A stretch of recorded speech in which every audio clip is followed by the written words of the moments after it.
Good morning, good afternoon, or good evening from wherever you are.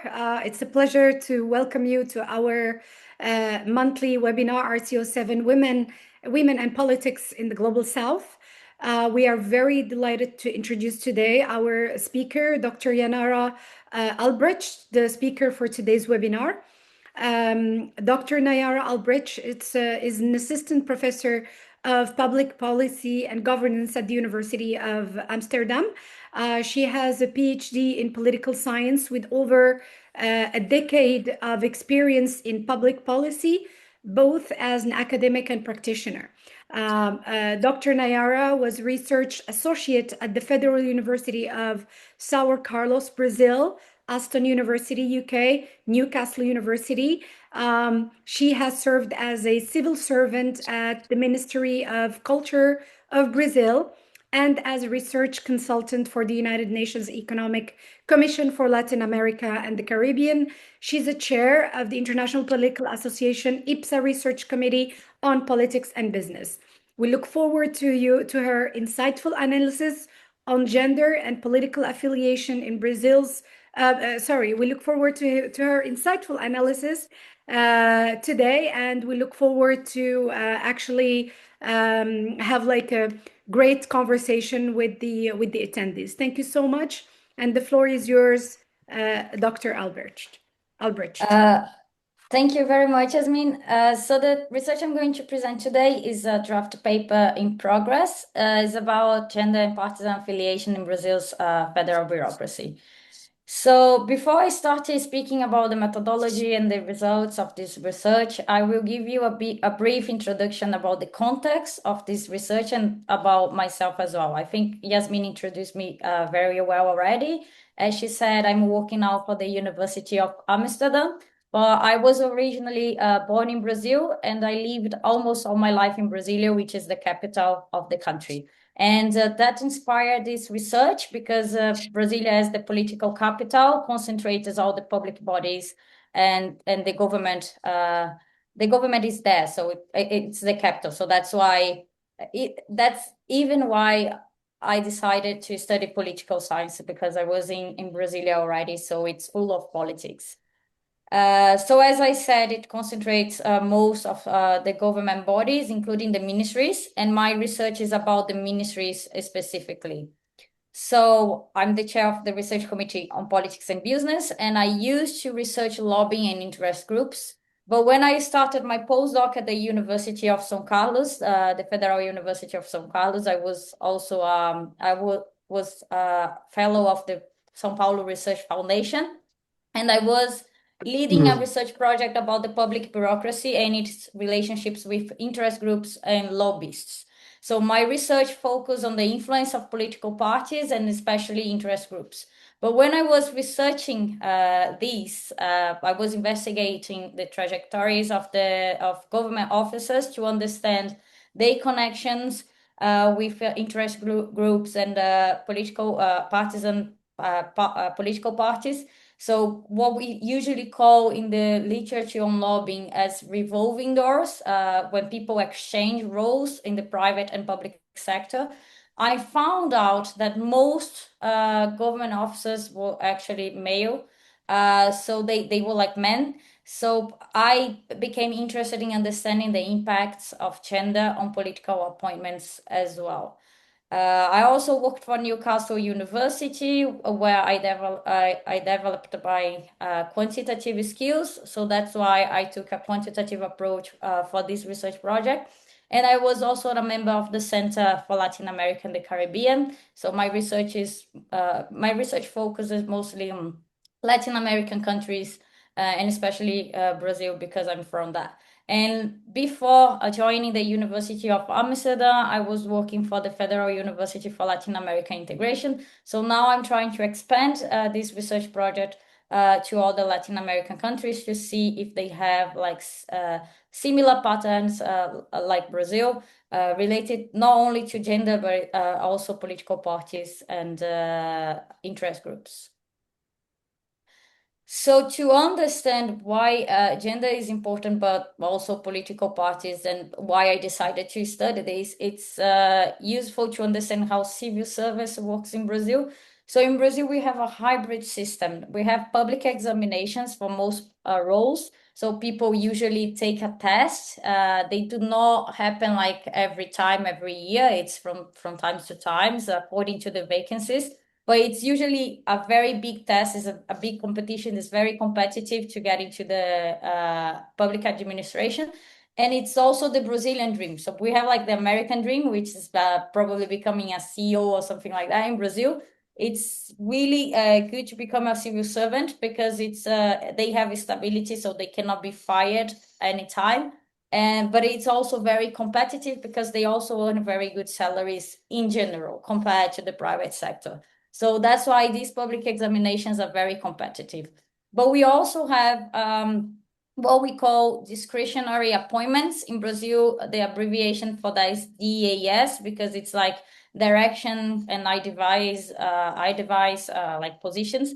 So these discretionary appointments, they are for like very high level roles in the government, and they are divided into levels, and they are discretionary because that means that the minister or somebody at the ministry can appoint anyone to this position. So anyone, even if they didn't take public examinations before, they can be appointed to these positions. And they are divided into levels. So this system already changed. It's not like DAS anymore. It's CCA, FCA, but the logics behind it is the same. Like you have levels according to the hierarchy in the government. So 5 and 6 and what we call 7, which are like special posts, they are the highest levels in the government structure. So the DAS 5 is usually the post of director. So they have like they are the head of the divisions at the ministries. The DAS 6 is usually the head of the secretariat, which is the most important body inside the ministry. So we have like, for example, the Secretariat for Creative Economy, or the Secretariat for Cultural Economy, the Secretariat for, in the case of agriculture, like agricultural defense, which is related to inspection. So we have different secretariats according to the policies the ministry is responsible for. And it's within these secretariats, we have like the head of the secretariat, which we call in Portuguese secretário or secretariat. And this is like a post level 6. And we have like the directors, which are like the post level 5. And we have at the ministry this what we call these special posts, which usually refer to junior ministers. So that's why they are special. We have like just a very few posts like that at the ministry. So we usually, when we investigate the high level, the high echelon positions in Brazil, we are referring to these levels 5 and 6 posts, which are the directors and also the heads of the secretariats. So my research question, or rather an assumption, was that politics and policy making in general, politics is dominated by white, rich, old men, and I presumed policy making as well. So I did a very silly exercise with ChatGPT.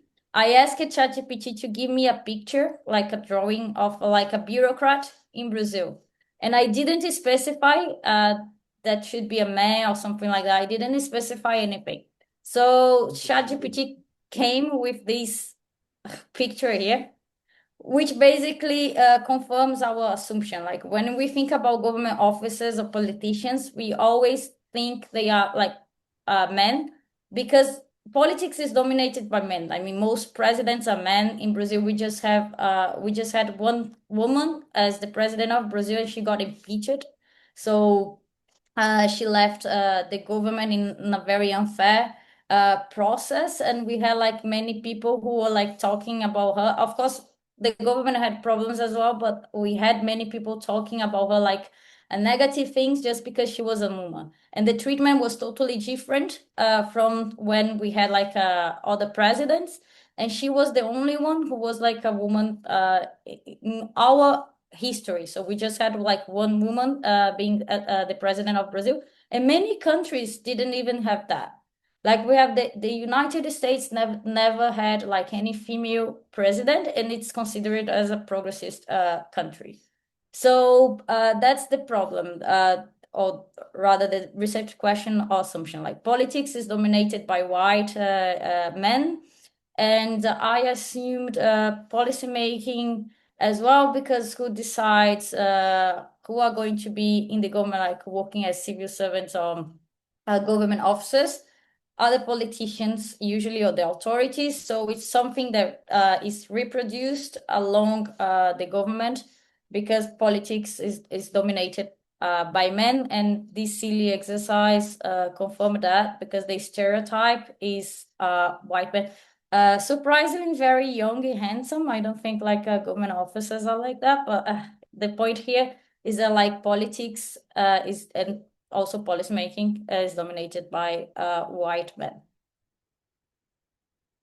So this seems quite obvious considering our past and history, but the research literature on public administration and especially political science doesn't focus on gender or race. It focuses on political parties and electoral politics. So most studies, they try to investigate and estimate the impacts of political parties on these political appointments. Basically, they investigate partisan affiliations. If bureaucrats are affiliated with any political parties, and which political parties control each ministry in Brazil. While studies on gender usually focus on the private sector. And so we have a lot of studies addressing what we call like the glass sailing in the private sector, the obstacles and barriers women usually face to advance to high level positions, but like in companies, to become a CEO or a director, but like in private companies. So that's why I decided to study that, because when I was investigating the research literature, and I read more than 400 papers about political appointments and bureaucrats, they never talk that much about gender. So we just have like a few studies addressing gender in public administration, because usually studies on gender focus on the private sector, and the research literature on public administration, political science, especially political appointments, focuses on political parties and electoral politics, politicians in general. So gender and other variables, they are usually ignored in studies about political appointments. They don't talk much about gender or race in political in these studies about political appointments. And gender and race are very important, because we have an entire literature about representative bureaucracy. So we have this idea of descriptive representation, which means that representatives should mirror society's characteristics. And this also has potential impacts on public policies, because people with similar characteristics, they usually share, it's not like mandatory, but they usually share interests, opinions, and perspectives. So the idea is that we should have a more diverse bureaucracy representing the diversity we do have in Brazil. So how did I investigate this? I was already investigating the relationship between interest groups and bureaucrats, and I was doing this, analyzing the trajectories of bureaucrats, understanding, trying to identify the connections with interest organizations and political parties. So I have some micro data on civil servants from IPEA. IPEA is the Institute for Applied Economic Research here in Brazil. It's a public body which is responsible for doing research on public policies and public administration. And they have information from human resources about appointees between 1999 and 2018. They have an updated data set, but the one I had was about this period from 1999 to 2018. So they have like all the information about these appointees, the names, gender, race, education, and partisan affiliation. What I tried to do was running a logic regression model to analyze the impact of gender, race, partisan affiliations, ties with public and private sector on the political appointment. So I had like the list of appointees, the level of the roles, and I run this regression model to analyze, to estimate the impact through numbers like statistics on the political appointment. And when I say ties with public and private sector, it's just because career civil servants might be appointed. Actually, most appointees are career civil servants, so they took the public examination before they were like already working for the government, and they were appointed to these positions like as an extra role they have in the government. So that's why this variable is included here too. So these are the results of the regressions. I separated them according to the levels. So I run for level 5, 6, and 7. And here we can see clearly that like being a female is statistically significant and is also negative. So we do have, if you are like a woman, you have more chances to be appointed to a level 5, but you have less chances to be appointed to level 6 and 7, which confirms the initial hypothesis that like human face more challenges to advance to high level positions, also within public administration, not only in the private sector. Here we have also a variable for race, which is non-white. So considering that basically usually politics is dominated by white people. So surprisingly, this variable was not statistically significant for level 7 and 5. It was statistically significant for level 6, but it had a positive value, which is a little bit strange, but I do believe this is because of limitations regarding the data. I'm going to talk about that later. We have also a variable for partisan affiliation, which was statistically significant for all the levels. So this confirms basically the focus of the research literature, which is concentrated on political parties. So it decreases the chances to be appointed to a level 5 position, but it increases the chances to be appointed to higher positions, level 6 and 7. I also had this variable related to ties with public sector, which was statistically significant, and it was negative for higher positions. This means that like for these positions, authorities usually appoint somebody who is not working for the government or external individuals. So this confirms part of the literature too, because the literature claims that people who work for like private companies or in the private sector, they are usually appointed to these positions because they are more political. So politics should play a more predominant role for these levels 6 and 7 position. I also had a variable for education, which is a factor variable. So we have secondary diploma and higher education diploma, but this was not statistically significant in any of these models. So education doesn't look like to be very important. The most important variables are ties with public sector. In this case, they usually appoint someone who is not working for the government, who is external to the government, probably working for some private company. Partisan affiliation, if you are affiliated with a political party, you have more chances to be appointed to a higher position in the government.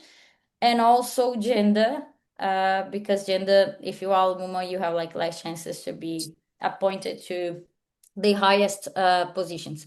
So in this case, I used a logic model because this estimates the impacts of variables on an event, like the chances, the odds for an event to happen. So that's why what I'm trying to estimate here is the impacts of being a female on being appointed to a level 5, 6, or 7 post in the Brazilian government.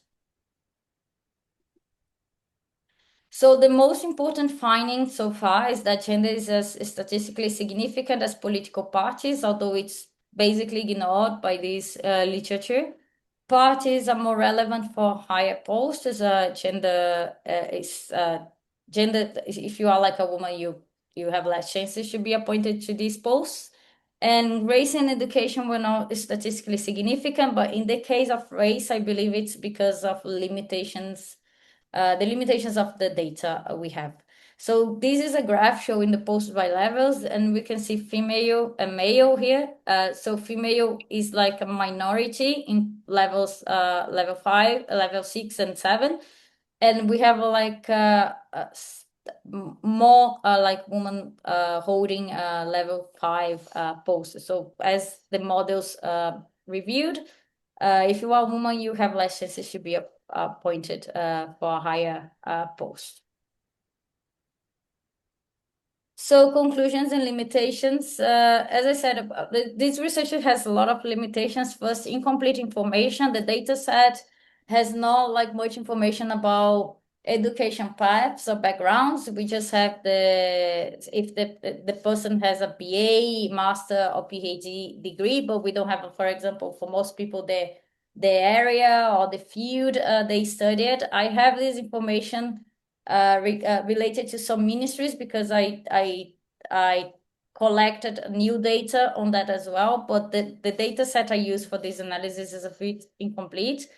Also, the way race is data on race is collected is not the most adequate one. Usually in Brazil, you self-state your race, but this data set probably has some mistakes regarding that, because most people in this data set, I don't know how like actually the human resources in the government collect this data about race. And another limitation is regarding the sample, because the data set we have is about civil servants. We just have information about people who were already appointed to some position. So we have less variation, especially regarding race, because most of them are already white. So that's why it's difficult to estimate the impacts of race. And even with gender, we need to be careful because the sample just has information about people who were already appointed to one of the roles. So even though we have these limitations, it sheds some light on this issue, because most studies in this area, they use like similar data sets, because they consider the people who are like in this data set, they are potential candidates for the highest positions anyway. So that's why we usually use this kind of data set, and because it's impossible to gather information on the population of Brazil, or it would be very impractical and challenging to get information on people who are like not civil servants, and to have like a random sample of the population in this country, and to properly analyze this.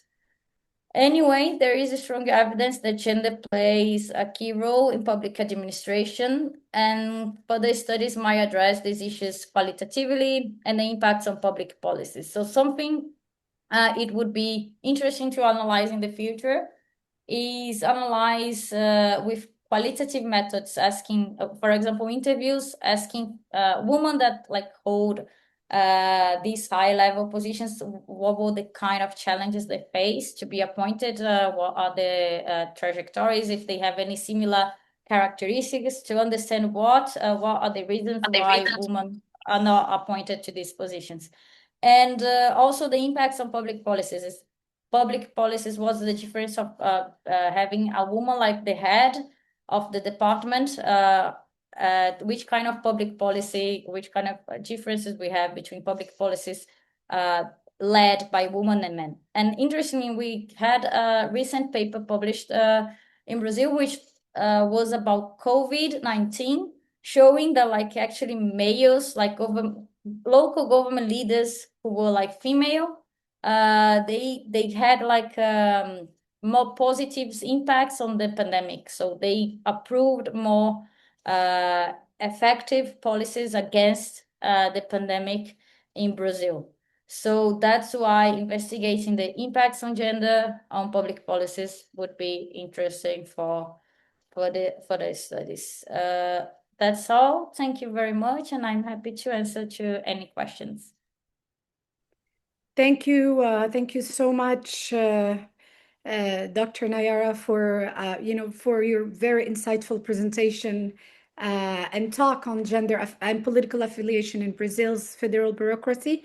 It was very engaging. I loved it. And then I liked the fact on how your analysis, offered like a valuable insight into how these dynamics play out within state institutions when it comes to gender and political affiliation in Brazil's federal bureaucracy. And it gave me as well, lot to think about in terms of representation and power. We really appreciate your sharing your work with us. Before I give the floor to the attendees, I just have a question, because I know that your work is not finalized yet, but I was wondering about what about the institutional reforms, what institutional reforms or policies have shown the most promise in reducing gender-based disparities while navigating Brazil's highly polarized political environment. So if you would like to enlighten us on that, I would appreciate it. Thank you very much for your question. So I think it's a very interesting question, especially because we haven't had so far any policy regarding like gender in public administration. So most gender policies we had, they aimed at the Congress, the parliament. So again, electoral politics. So we had, for example, political parties just they need to have a number of women, like some number like of women running for electoral posts in the government. But it's also weak because they need to have like female candidates, but this doesn't guarantee they are going to be elected. Okay. And at the same time, sometimes parties, they just have these candidates just to comply with the rule. So it's something a little bit fake, you know what I mean? Like they don't give like the full support to these candidates. They just have these candidates because they need to comply with the rules. In public administration, we don't have anything. Like even I work at the Ministry of Culture, and most government officers that they are women. But even though most of them are women, like the board is always directed by men.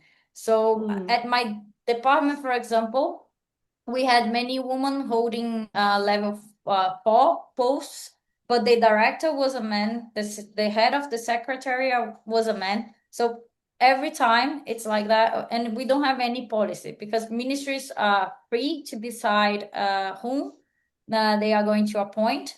Each minister decides the way they want to. Like there is no like specific. There are some guidance. There is some guidance. There are some rules regarding education, things like that. But they don't work in practice either, because in practice, usually authorities decide whom they are going to appoint, and they decide without any specific rules. They just decide someone they are close to, someone they know, or someone a political party nominated for the post, or someone who works for interest organization, or usually someone they know or they previously worked with. So that's why it's important to have policies regarding this, because usually at the ministries, and I say that because I was working as a civil servant, I worked as a civil servant for 6 years, and most departments are led by men, and it's similar. Even like in other ministries, it's even worse, because at least at the Ministry of Culture we had some women like leading small divisions. But at the Ministry of Agriculture, for example, we have just a few women like holding any level 5, 6, or 7 post. Interesting. Thank you so much for your answer. Now I'm giving the floor to anyone who would love to either give a comment or ask a question to Nayara. Hello, I'm Professor Mamta Chandrasekhar from India. Hello, Hello, hello. nice to meet you. Yeah. So, yes, it's a very wonderful presentation, and each and everything very clear, and the way of talking is so amazing.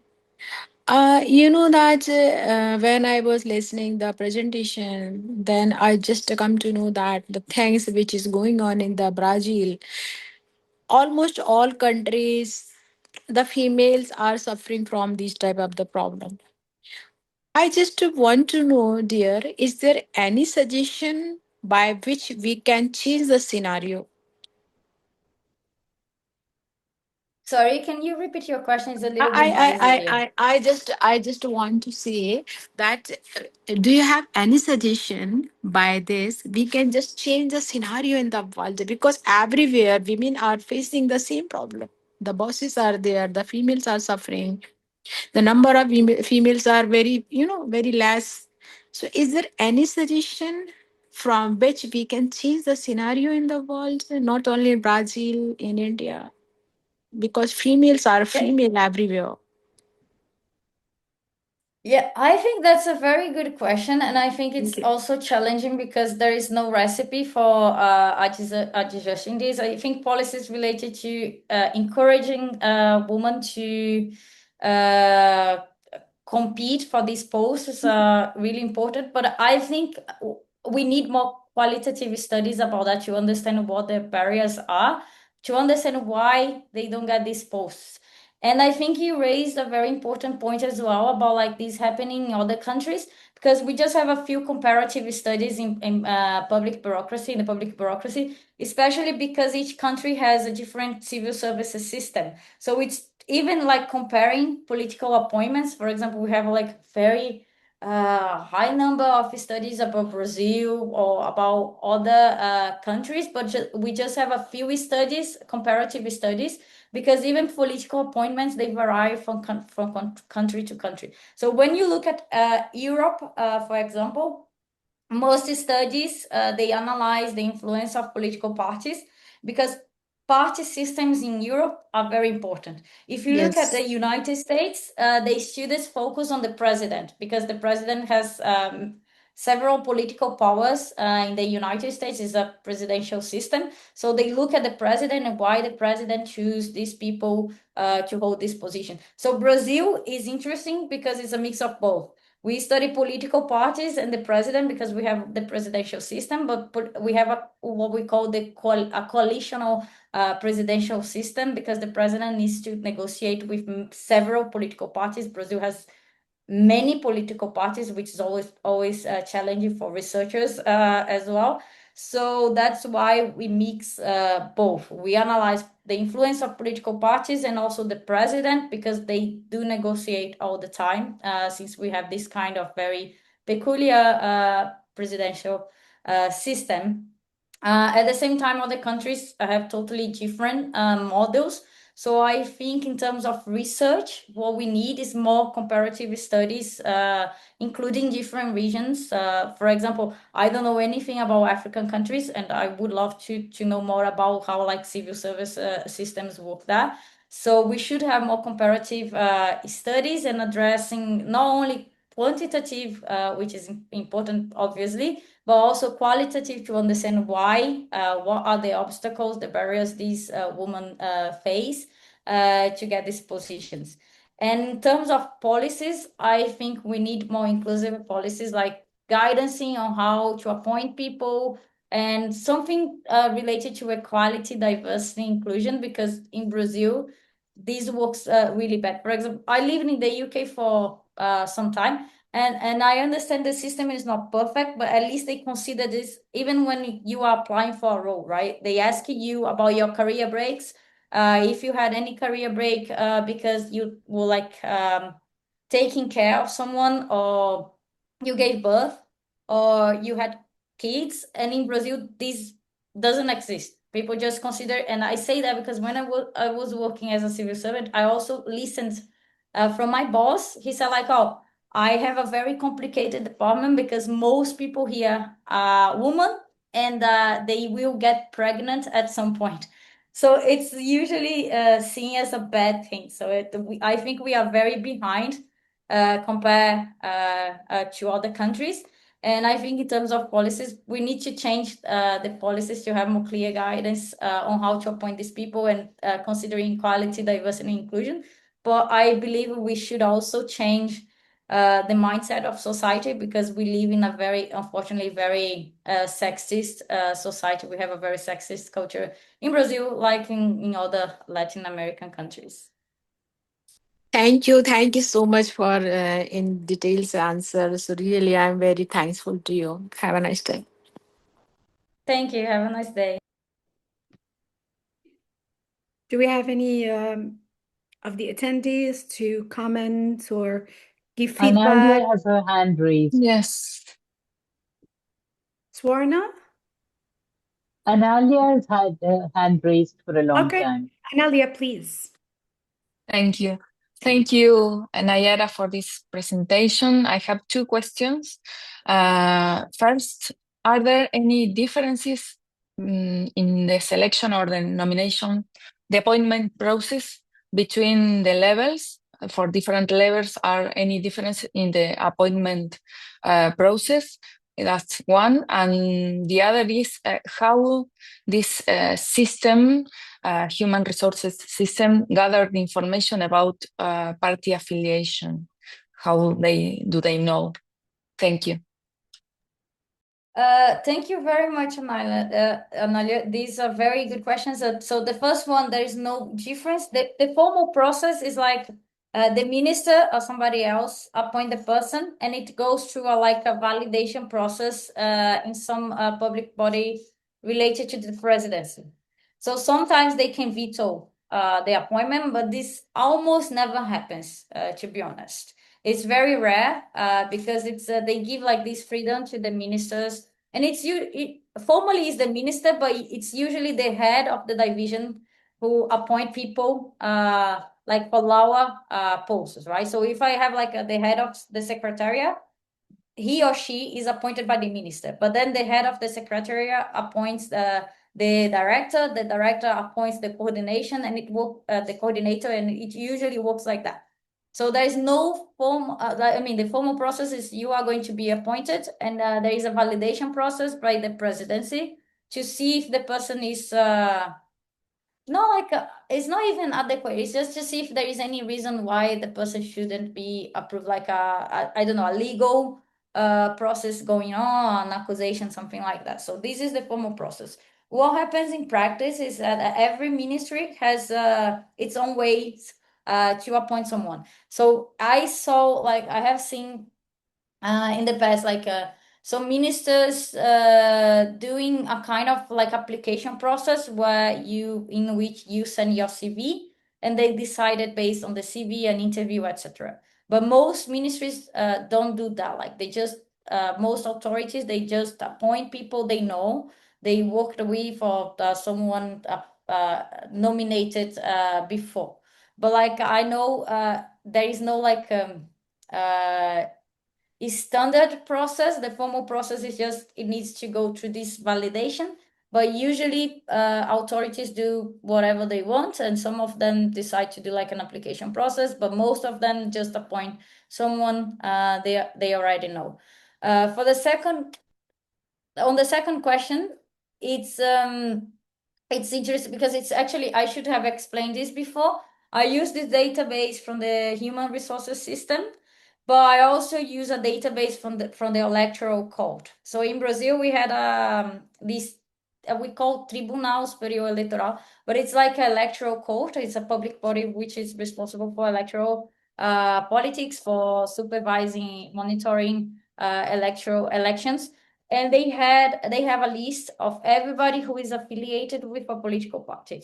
And this, I can even share like a personal story with this research project. When I started to investigate this, I needed to mix the two databases, right? But Brazil has more than 30 parties.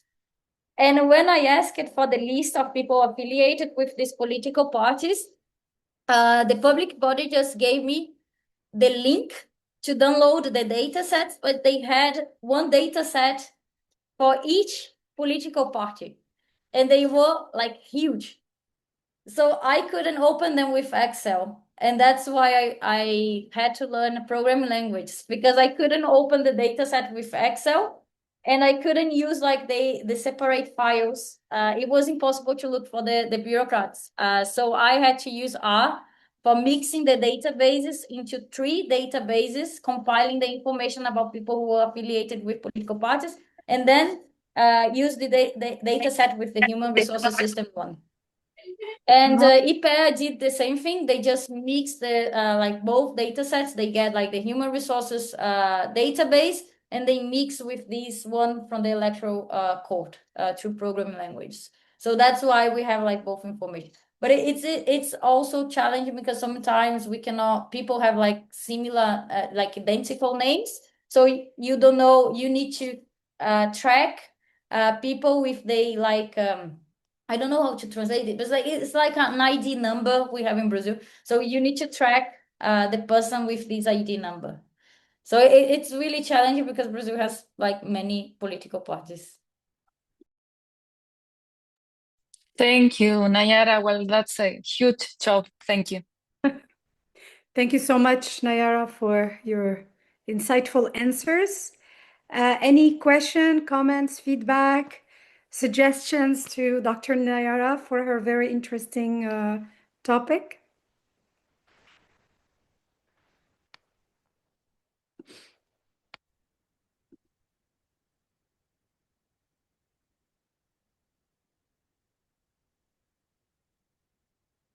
Yeah.